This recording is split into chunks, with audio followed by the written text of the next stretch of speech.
کی بیٹی زینب نے دوبارہ پھر پیغام بھجوایا، اے ابا جان میں اللہ کا واسطہ دیتی ہوں کہ آپ ایک بار میرے گھر چلے آئیے۔ اللہ کے نبی اپنی بیٹی کے گھر پہنچتے ہیں، اپنی بیٹی کے گھر پہنچے اور نواسے کا انتقال ہونے والا ہے، نواسے کا آخری ٹائم ہے اور نواسے کو اللہ کے نبی گود میں لیتے ہیں اور آپ دیکھتے ہیں کہ نواسا آپ کا آخری سانسیں لے رہا ہے، آپ کا نواسا موت اور زندگی کی لڑائی لڑ رہا ہے، آپ کا نواسا دنیا سے جا رہا ہے۔ اللہ کے نبی کی آنکھوں سے آنسو بہنے لگتے ہیں، صحابہ کہتے ہیں اے اللہ کے نبی ہم یہ کیا دیکھ رہے ہیں، آپ کی آنکھوں میں آنسو بہ رہے ہیں، آپ رو رہے ہیں۔ اللہ کے نبی فرماتے ہیں ہذہ رحمت جعلها اللہ فی قلوب عبادہ، او لوگوں یہ تو رحمت کی نشانی ہے جو اللہ نے اپنے بندوں کے دل میں ڈالی ہے۔ میں ایک نانا بھی ہوں، میں ایک باپ بھی ہوں، اپنے نواسے کے غم میں یہ آنسو نکل رہے ہیں، جو اللہ نے رحم دل میں ڈالا ہے اس سے رحم کی نشانی ہے۔ نبی کی آنکھوں میں آنسو آئے تھے تب۔ ایک اور موقع یاد کیجئے،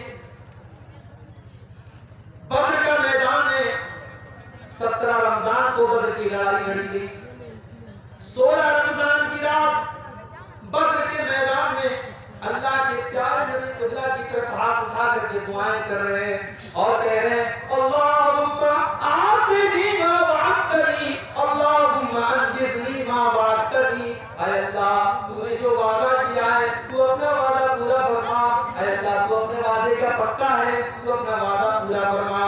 اللہم ان تہلک ہذہ العصابۃ لا تعبد فی الارض، اے اللہ اگر یہ مٹھی بھر تیرے ماننے والے آج اگر ہلاک ہو گئے، یہ 313 اگر آج ہلاک ہو گئے تو اے اللہ پھر روئے زمین پر تیری عبادت کرنے والا کوئی نہ ہوگا، تجھے سجدہ کرنے والا کوئی نہ ہوگا۔ یہ کہہ کر کہ اللہ کے نبی رو رہے ہیں، آپ کی آنکھوں میں آنسو بہ رہے ہیں اور آپ اللہ کی بارگاہ میں رو رو کر کے دعائیں کر رہے ہیں۔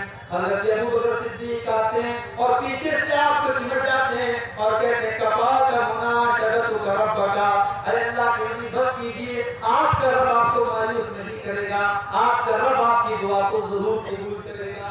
اور دنیا نے دیکھا کہ 313 مسلمان 1000 کے اوپر غالب آ گئے، اللہ نے 1000 کے اوپر اس کو کامیاب کیا۔ ایک اور موقع پر میرے نبی کی آنکھوں میں آنسو آئے، رات کا ٹائم تھا، اللہ کے نبی قرآن پڑھ رہے تھے اور قرآن پڑھتے پڑھتے آپ کی نظر اس آیت پر پڑی۔ ابراہیم علیہ السلام اپنے رب سے دعا کرتے ہیں فَمَن تَبِعَنِي فَإِنَّهُ مِنِّي وَمَنْ عَصَانِي فَإِنَّكَ غَفُورٌ رَحِيمٌ، اے اللہ میری امت کے اندر جو میری پیروی کرے گا وہ تیرا امتی ہے اور جو میری نافرمانی کرے گا تو تو غفور رحیم ہے، تو معاف کر دینا۔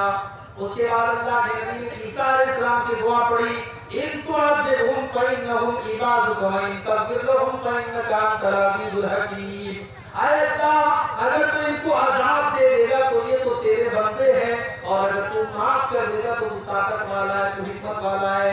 اللہ کے پیارے نبی نے سوچا کہ عیسیٰ نے تو اپنی امت کے لیے دعا مانگی، ابراہیم نے تو اپنی امت کے لیے دعا مانگی، میری امت کے گنہگاروں کا کیا ہوگا، میری امت کے خطا کاروں کا کیا ہوگا؟ آپ نے ہاتھ اٹھائے، صحیح مسلم کے الفاظ ہیں، آپ روتے ہوئے کہنے لگے اللہم امتی اللہم امتی، اے اللہ میری امت کا کیا ہوگا، اے اللہ میری امت کا کیا ہوگا؟ کبھی غور کیا میرے نبی کو نمازیوں کی چنتا نہیں، میرے نبی کو بے نمازیوں کی چنتا ہے، میرے نبی کو تہجد پڑھنے والوں کی فکر نہیں ہے، میرے نبی کو تو اپنی امت کے گنہگاروں کی فکر ہے کہ ان کا بیڑا کیسے پار ہوگا، وہ کیسے قیامت سے نجات۔ آپ اپنی امت کے گنہگاروں کے لیے رو رہے ہیں اور اللہ کی بارگاہ میں دعا کر رہے ہیں کہ اللہ میری امت کو بچا لینا، اے اللہ میری امت کو بچا لینا۔ اللہ نے جبریل کو بھیجا، اے جبریل جاؤ میرے نبی سے پوچھو کیوں رو رہے ہو؟ آپ نے فرمایا میں اپنی امت کے لیے رو رہا ہوں۔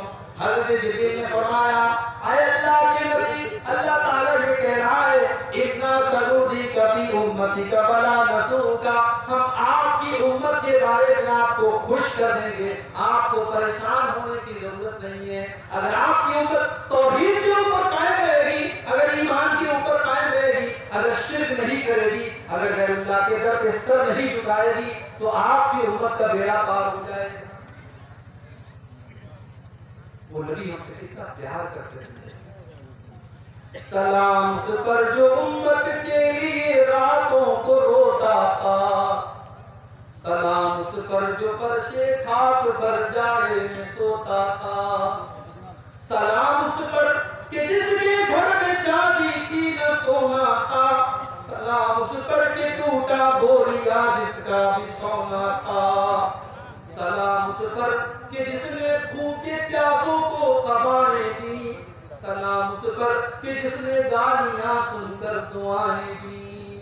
میرے پیارے ساتھیوں، وہ نبی ہم سے اتنا پیار کرتے تھے کہ ہمارے لیے وہ راتوں کو رویا کرتے تھے. اس نبی سے ہم کتنا پیار کرتے نہیں کرتے. اگر ہم کرتے تو آج مسجدیں خالی نہ رہتی. وہ نبی تو نماز سے اتنا پیار کرتے تھے کہ آخری ٹائم میں اس نبی نے نماز کو نہیں چھوڑا. سوموار کے دن آپ کا انتقال ہوتا ہے، سنیچر کے دن آپ کی طبیعت بہت خراب ہے، آپ بے چین ہیں، بے قرار ہیں، بار بار آپ چادر کو پھینک رہے ہیں. ام حبیبہ کہتی ہیں آپ کی زبان سے الفاظ نہیں نکل پا رہے تھے. میں نے کان لگایا، میں نے غور سے سنا کہ دیکھو اللہ کے نبی کی زبان سے کیا نکل رہا ہے. آخری ٹائم اللہ کے نبی کہہ رہے تھے الصلاۃ الصلاۃ وما ملکت ایمانکم. او لوگوں، نماز کی پابندی کرنا، نماز کا خیال کرنا، نماز کو نہیں چھوڑنا، نماز سے لاپرواہی مت کرنا. آخری دن بھی آپ کو نماز پڑھا. آپ جب ٹینشن میں ہوتے تھے آپ حضرت بلال سے کہتے تھے یا بلال ورحنا بالصلاۃ، اے بلال جلدی سے اذان دے دو اور مجھے نماز کے ذریعے سکون پہنچاؤ. جب تک نماز نہیں پڑھوں گا مجھے سکون نہیں ملے گا. او نبی سے محبت کا دعویٰ کرنے والوں، او نبی پر جان چھڑکنے کا دعویٰ کرنے والوں، تم ایک ٹائم کی نماز نہیں پڑھتے ہو اور دعویٰ کرتے ہو کہ نبی کے لیے جان دے دیں گے. ارے جان بعد میں دینا، پہلے اپنی نیند کو قربان کر کے فجر کی نماز تو پڑھو. تم جان کیا دو گے؟ نماز نہیں پڑھتے کیوں صاحب؟ ارے مولوی صاحب دکان میں تو چلانا ہے. ایک جگہ میں نے بڑی اچھی بات پڑھی. ایک دکان کے باہر لکھا تھا کہ اپنے کام سے کہو کہ نماز کا ٹائم ہے، نماز سے مت کہو کہ مجھے کام ہے. نماز سے مت کہو کہ مجھے کام ہے، اپنے کام سے کہہ دو کہ میری نماز کا ٹائم ہے، میں تیرے لیے نماز کو نہیں چھوڑ سکتا. میرے نوجوان ساتھیوں، آپ نماز کی پابندی شروع کر دیجئے. میں اللہ کو گواہ بنا کر کے کہتا ہوں آپ کے کاروبار میں اور برکت ہوگی انشاءاللہ. آپ کے چہرے پر اور نور پیدا ہوگا، آپ کی زندگی میں اور برکت آئے گی. جس دکان کے لیے اور جس کاروبار کے لیے آپ نماز کو چھوڑ دیتے ہیں میرے بھائیوں، وہ نماز سے بڑھ کر کے نہیں ہے. اللہ نے اپنے نیک بندوں کی تعریف کرتے ہوئے فرمایا رجال لا تلہیہم تجارت ولا بیع عن ذکر اللہ واقام الصلاۃ. میرے نیک بندے کاروبار کی وجہ سے کبھی نماز نہیں چھوڑتے. میرے نبی کبھی بددعا نہیں کرتے تھے کسی کو، کبھی کسی کے اوپر جلدی بددعا نہیں کرتے تھے، مگر جب جان بوجھ کر کے کافروں سے لڑائی کی وجہ سے آپ کی عصر کی نماز قضا ہو گئی اور ان سے جنگ کرنے کی وجہ سے سورج ڈوب گیا اور عصر کی نماز آپ کی قضا ہو گئی تو بخاری کے الفاظ ہیں آپ نے بددعا کرتے ہوئے فرمایا ملا اللہ بیوتہم وقبورہم نارا. اللہ ان کے گھروں کو اور ان کی قبروں کو جہنم کی آگ سے بھر دے. شغلونا عن الصلاۃ الوسطی، ان کی وجہ سے ہماری عصر کی نماز قضا ہو گئی، ان کی وجہ سے ہماری عصر کی نماز. اتنی محبت تھی اللہ کے نبی کو. سوموار کے دن آپ کا انتقال ہوتا ہے، فجر کی نماز مسجد کے اندر چل رہی ہے، ابو بکر صدیق نماز پڑھا رہے ہیں، صحابہ پیچھے نماز پڑھ رہے ہیں. اللہ کے پیارے نبی حضرت عائشہ کا پردہ ہٹاتے ہیں، سامنے حضرت ابو بکر نماز پڑھا رہے ہیں اور سب لگے ہوئے صحابہ نماز پڑھ رہے ہیں. اللہ کے نبی مسکرانے لگتے ہیں، آپ کے چہرے پر مسکراہٹ آ جاتی ہے. اچھا جب میرے نبی مسکراتے تھے ایسا لگتا تھا چودھویں کا چاند چلا. ایسا لگتا تھا کہ دنیا کی ساری خوبصورتی ختم ہے میرے نبی کی. وہ حسان بن ثابت نے کہا تھا نا وَأَحْسَنَ مِنْكَ لَمْ تَرَ قَطُّ عَيْنِي وَأَجْمَلَ مِنْكَ لَمْ تَلِدِ النِّسَاءُ. اے میرے نبی آپ سے زیادہ حسین و جمیل انسان کو کسی ماں نے جنم نہیں دیا اور آپ سے زیادہ خوبصورت انسان میں نے کبھی نہیں دیکھا. یوسف علیہ السلام کو مصر کی عورتوں نے دیکھا تو اپنے ہاتھ کر دیے تھے. سوچو اگر انہوں نے میرے نبی کو دیکھا ہوتا تو کیا حال ہوتا. میرے عزیز میں اتنے خوبصورت تھے اللہ کے نبی. آپ نے صحابہ کو نماز پڑھتے ہوئے دیکھا آپ کے چہرے پر مسکراہٹ. یہ مسکراہٹ کیوں تھی؟ یہ سکون کی علامت تھی, یہ پہچان تھی کہ میری امت میرے بعد بھی اپنے مشن پر قائم ہے, میرے بعد بھی نماز چل رہی ہے, میرے جانے کے بعد بھی میرے صحابہ نماز پڑھتے رہیں گے. میرا مشن کامیاب ہے, میرے مشن پر میرے صحابہ چل رہے ہیں. یہ سکون تھا جس کی وجہ سے اللہ کے نبی کے چہرے پر مسکراہٹ پھیل گئی اور آپ ہنسنے لگے. اور صحابہ کہتے ہیں کہ ہمیں نماز کی حالت میں یہ محسوس ہو گیا کہ اللہ کے نبی حضرت عائشہ کے حجرے کے دروازے پر کھڑے ہیں اور مسکرا رہے ہیں. صحابہ نے کہا ہمیں ڈر ہوا کہ ہم نماز چھوڑ کے بھاگ نہ جائیں, ہم پیچھے ہٹنے لگے. اللہ کے نبی نے اشارہ کیا کہ نماز کو کنٹینیو رکھو اور اس کے بعد آپ نے پردے کو دوبارہ گرا دیا اور اس کے بعد آپ کا انتقال ہو گیا. یہ آخری دیدار پر جو اللہ کے نبی کا صحابہ ہے